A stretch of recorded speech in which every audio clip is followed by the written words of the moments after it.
Does anyone else have a level of hatred/disgust for their parents that they can't shake, even well into adulthood? Advice request. I don't want to give a lot of background information, but I am almost 30 and find that I have zero respect or affection towards my parents. I cannot even view them in the light of flawed human beings who did the best that they could, but rather as abusive idiots who frankly should have been prevented from having kids. I am not dependent on them in any way. I have a successful career, am able to travel frequently, and enjoy good health. But to be honest, there is no amount of money I wouldn't pay to erase the memories of my first 22 years of existence before I moved out of my childhood home. I could be going about my day and some awful memory comes to the surface that just tanks my mood. This is something that I've dealt with for years with no relief. More to the point, I don't think I can fully articulate the level of self-disgust that arises knowing that I am the byproduct of such people. Does anyone else struggle with this? I've been told to go to therapy, but at a certain point I feel that I'm just bitching to some poor fool drowning in her student loans. Nothing I do can chase the memories away. I tried the forgiveness route. After a number of years of not visiting/seeing my parents in person, I paid for them each to go on a trip to Italy and France with me in the hope that it would be a bonding moment. I was wrong. I just cannot find it in myself to feel love for them. Now that they're older, they have tried to change to a degree. But a large part of me is angry about the fact that these people only chose to be decent human beings once they had one foot in the grave/health issues. Couldn't do it when they were young and able. I've never felt a sense of family/community in my life. I just wanted to get this off my chest. I hate the fact that my parents brought kids into the world just so they could have people to be miserable with, their words to me, and take care of them when they're old. I have been tempted to go no contact for years, but it just feels so cruel to do something like that. But dealing with them is like having a millstone around my neck. Anyway, I don't really have anyone to tell this to. Just wanted to throw it out onto Reddit to see if anyone feels the same way. My parents are abusive. Until recently I didn't realize. I am an Asian female.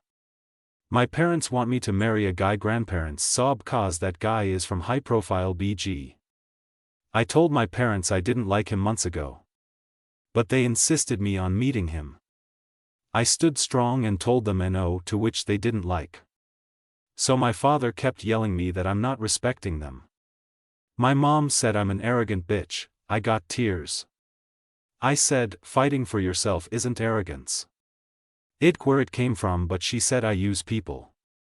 I'm like WTF? I said, I never use people. OFC, she went on going. When I didn't agree with them on seeing the guy, they got so mad that my mother said even if I liked the guy they wouldn't like my face. It hurt me to my core, not that someone has to like me or that someone didn't like me, but my own mother said those words. I kept silent because I didn't want to argue anymore. Before ending the fight, my dad said to my face that I am such a waste and that I don't have any friends, as if they used to not control when I want to go out with friends. The most D up thing is the next morning my mom came to me as I was still asleep. She kissed me on the forehead and was trying to hug me. I didn't even respond, because I felt nothing. I was so cold that I decided never ever to speak to them in life. Moral of the story, no one's gonna fight for you. You have to fight for yourself. Future MIL. I, 20F, and my boyfriend, 20M, have been together for almost 4 years now and known each other for even longer. We plan on getting married, but his mom is a bit of a problem. For a little context, I didn't meet her until about a year into our relationship, and he and his family are Hispanic and I am white. His mom is a single mother and there has never been a dad in the picture for him. She doesn't want him to get married. He recently moved in with me, his choice not mine, and she was mad about it, saying, I only have one child left, as if he died when he stopped living with her. And my boyfriend would agree with the next statement. He would not have a license, a job, or any type of independence without me because I pushed him to do those things and helped him. I think she never wanted him to become independent and live with her forever, but that's obviously not realistic. And before anyone says it, I am not controlling. I let him make his own decisions and I support him in anything and everything he wants to do. His mom is also very rude towards me because I'm white. She says things like, "Oh, you don't know how to party because you're white. Let me guess, you want a big wedding that's only about the decorations like every white girl." It's starting to really hurt. I wish she could just be kind and respectful, but it's not easy to be around her because she is so racist towards me. My boyfriend tells me to just ignore her, but it's starting to get under my skin. I am not seen as a part of the family by her or his sisters, but his cousins and grandparents have treated me as family for years. What do you think? Should I just keep my mouth shut and deal or say something to her? Edit. She also told me I'm abusive. Everyone else would disagree, and said that if her son ever goes missing she's telling them that I murdered him. Accuses me of being a gold digger basically, even though when we met I had a job and was the one paying for everything. She also accused me of being the type of girl who wants a big engagement ring that tens of thousands of dollars. I am not materialistic and even have my great-granddad engagement ring I wanted him to use, but since it's not a really diamond he wants to buy one for me. His choice, not mine. I just feel defeated. Ada M., 37, for telling my wife's, 33, friend that she is married after seeing a text exchange where they were flirting. My wife, Amber, has always had trouble with her confidence and making friends. As much as I try to encourage her to get out, she was just never comfortable getting too close to anyone. I was actually pretty excited when she met Bill, 45M, at work. She came home happy, telling me she actually made a friend and that she hopes she doesn't scare this one off. I reassured her that she's awesome and has nothing to worry about. Where things took a turn was just a few days ago when I saw a text thread between them that was extremely flirty. He would say things like, "I really like you. I hope to be able to be more than friends one day." And she have mixed responses from just a simple thank you to things like, "We will just have to see when one day comes." How I stumbled across these messages was when I couldn't find the remote. I saw her phone on the coffee table and knew it had the remote app. I grabbed it, unlocked it, and found her messages open to someone named Stacy. I didn't know Stacy, so out of curiosity I took a look thinking she made another work friend. But found the flirting and the name change instead. I confronted her after the kids went to sleep. She kept insisting that it was innocent and the name change was only because she knew I'd be upset and freak out. I expressed to her I can understand how outside compliments can make someone feel good, but there was a line that was crossed when no matter how innocent it was she lied and did what I considered cheating. I asked her if she had told Billy that she was married and she admitted she hadn't but would clear things up the following morning at work. That evening I asked her if she told Bill. She said she did and that the flirting was over. But the next day she was reclusive and on her phone a lot. I checked our carrier's log because I had a feeling the whole truth wasn't being told and saw Bill was the only person she was talking to. So I got his number from the log and called him. I asked him if he knew Amber was married and he was clueless and polite. He said he isn't a homewrecker and that he would cut off communications. That it never went beyond text, etc. Honestly, pretty good guy, all things considered. Am I the asshole for telling my mom if she wants to see my baby she has to leave her husband for good? TW abuse. I know by the title it sounds crazy, but let me give you some background. Trigger warning. SA warning. Warning. When I was 7 my mom got me and my oldest brother taken from her for several reasons. Drugs and abuse and letting other people abuse us. BC she was too high to know what they were doing. So she lost custody. Shortly after she got pregnant by her now husband. She got custody of me and my brother we can call Tom. Shortly after she gave birth to my youngest brother we can call John. Shortly after John was born his dad was doing stuff to me. Say. He would make me watch jail TV shows and shows about death/autopsies, tell me if I told anyone that's where my mom and him would go to jail. But due to John being born there is too many of us and the 241 kids wouldn't be able to keep us all together this time. It took me about 6 months to end up telling anyone.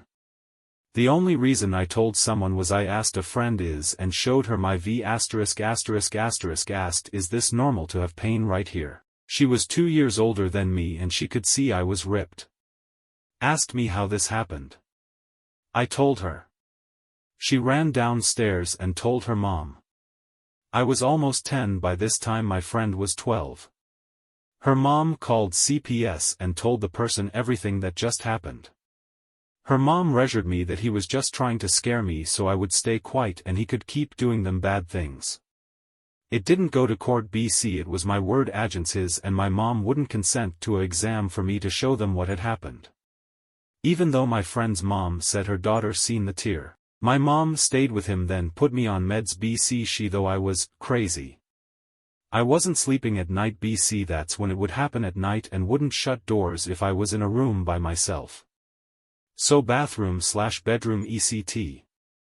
I would get really angry to the point I would hit people who ever closed the doors or wouldn't let me sleep during the day.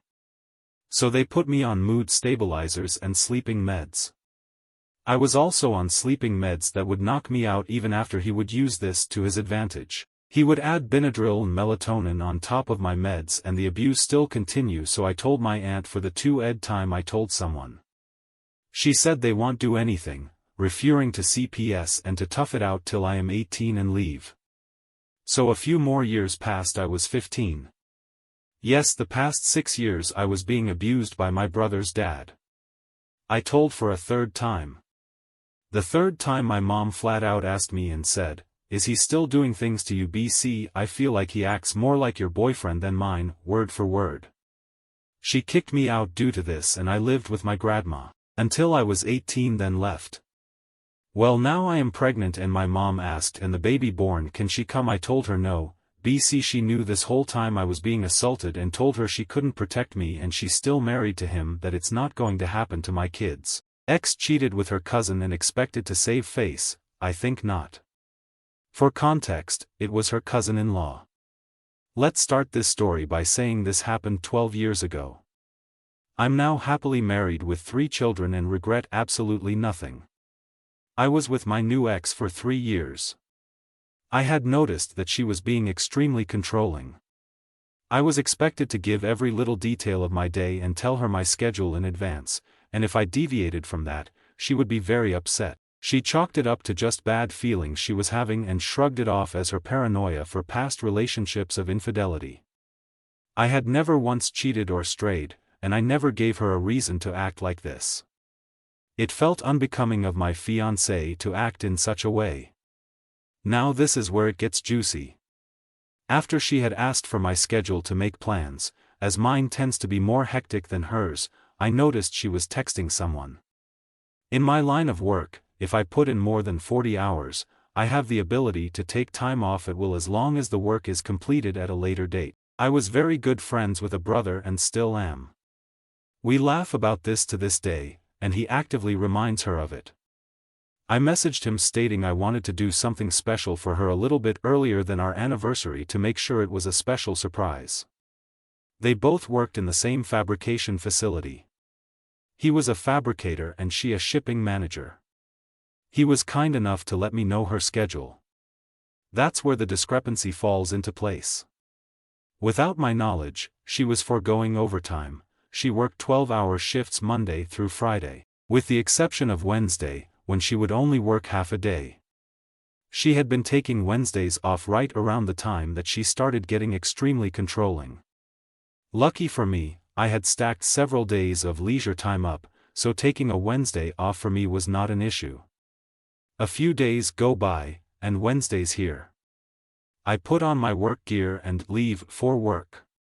I was expecting her to leave as our apartment complex had 2 exits on the same road I could see directly across from a shopping center, so I parked my car near the back and waited. After about an hour, I notice a very specific red Mustang with a specific decal on the back window. It was her cousin by marriage. I had also done my due diligence to take an old laptop, which we kept on our desk in an office area with a full view of the living room, bedroom door and bathroom plus the kitchen. I had set it up for remote access and had it alert me when the webcam noticed movement. Giving her the benefit of the doubt, I thought he may be dropping something off or coming over to assist her with something, as her family sometimes does. Sure enough, a message came through, so I remote into my laptop. He walks through the door without skipping a beat. She unbuttons his shirt and begins kissing him. I created a URL link for the live stream. And as she was preoccupied, we had a family group text and a friend group text. They were both part of it, but at the current time, they were currently indisposed and didn't look at their phones. They didn't even wait. They could have gone to the bedroom, but no, they decided to get freaky deaky right there on the couch. I sent the link off to the friend group chat and the family group chat. Within minutes, I'm getting calls non-stop from friends and family alike. There was no turning back. She was getting blown up, but she was ignoring her phone. Not until the fourth or fifth call came through did they decide to take a break. For context, the state I live in allows recording of personal property regardless of occupancy. I was the only one on the lease. She wasn't allowed to be on the lease because of poor credit. The call she had picked up was from her cousin's mother who she was banging. She answers the phone on speaker, and I kid you not, the first words out of his mother's mouth were "Stop fucking my son." They both became rigid, and she began to stutter over her words, saying, "What are you talking about?" etc. The mother then divulged that there was a live feed of them sent out by me to her family. She grabbed every pillow off the couch and covered herself up. The cousin staggered off, trying to put on his pants and shoes, just to trip himself up and bang his head off of my coffee table, leaving it with a divot. By this time, I had made my way to the front of the apartment complex. I was there to greet the adulterer as he came out of the front exit. He froze and began to cry, apologizing profusely. I'm not going to lie, what happened afterwards wasn't my best moment, and I nearly got into legal trouble if it weren't for the fact that he was trespassing on private property. Let's just say I had a cast for 6 weeks, and he wasn't in any family photos for months. Why is my M37 wife, F30, jealous that my ex-wife has found love? I don't know what else to add to the title. My wife is kind of obsessed, stalking and following my ex-wife since she told us that she was engaged. Apparently my ex has been seeing this guy for a while, but since she's a mom she didn't want to make it official until everything is serious, not to confuse the children. My wife is in shock and her first reaction to the news is, "Who is this loser then?" But the new guy seems really nice, and instead of being glad that at least her stepchildren would have a good man in their mother's life, my wife is very irritated and angry. I would even say jealous. She isn't following my ex on Instagram, so she can't follow the relationship, so she sent the new guy a follow request. I confronted her and she denied being jealous or obsessive. I told her that we should be happy since my children will have to live with this man, and it is a good thing that he is good to their mother and that she's in a happy relationship. It benefits everyone. She told me who in his right mind would want her. I was surprised because why would she not think any human, let alone someone like my ex, is worth love? I told her probably plenty would because she is a kind and pleasant person. All hell broke loose and she started calling my ex names. Can anyone help me out here? My husband, M35, is a doctor and refused to let me, F26, go to the hospital. I'm really confused as to why. Me and my husband have been married for 2 years. He's always been a very good husband and we've had a great marriage. About 3 weeks ago I started to have on and off pain in my stomach. I thought it was cramps and my husband said I'd be fine. I wasn't really worried until it started to get worse over the course of that week, until it was excruciating. My husband acted more annoyed than concerned, even when my temp was 103. He kept telling me to take some pain meds and a shower. When I said I thought I needed to go to the ER, he told me no, that it was unnecessary. Even when I cried in pain, he didn't comfort me at all. He genuinely rolled his eyes at one point. Also, I'm not dramatic about pain at all, I'm rarely sick, so this wasn't like a normal thing. Well, in the middle of the night the pain suddenly stopped hurting, and that was concerning to him. In the morning he tossed a bottle of water at me and told me I looked better. I told him it stopped hurting. He then took me to the ER, and I guess that happens when your appendix ruptures. Anyway, so I had surgery and a bad infection. I was in the hospital for like a week and a half, I think. While I was there, my husband was very kind and attentive, but ever since I've been home he's back to insinuating I'm being dramatic. I'm genuinely so confused as to why he's acting like this. When I ask, he insists he's not acting that way, though he clearly is. He genuinely asked me yesterday if I was going to cook dinner. Like? Why is he like this? He's never ever been this type of person before. Is it because he's a doctor? I don't know. Someone tell me what you think.